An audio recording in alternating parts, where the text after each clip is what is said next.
Hello, I wanted to talk to you briefly about the outline for your DSM disorder paper.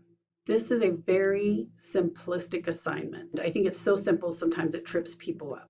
Basically, the purpose of this is to help you be able to, in your mind's eye, visualize the flow and structure of your paper. You are going to, I'm going to switch to the example immediately.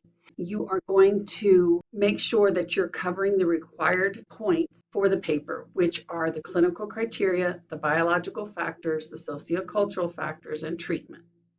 If you're adding other points that you want to make in your paper, that's fine. You can add them in, but you have to have these. If you're not adding anything in addition, then your outline is going to look identical to this one, except you will change my example topic, which was in uresis, to whatever your topic is. For example, if you're doing major depressive disorder, then you will take out in uresis and put major depressive disorder, and you are done.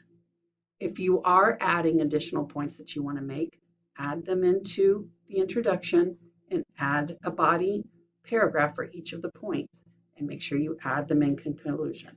So this is just to show you a visual representation of the points that are going to be introduced in the introduction. Each of those points should have their own body paragraph. And then in the conclusion, the same exact points that were introduced in the introduction and written about in a body paragraph for each here will be concluded or summarized at the end in the conclusion. So I hope this is helpful. Thank you.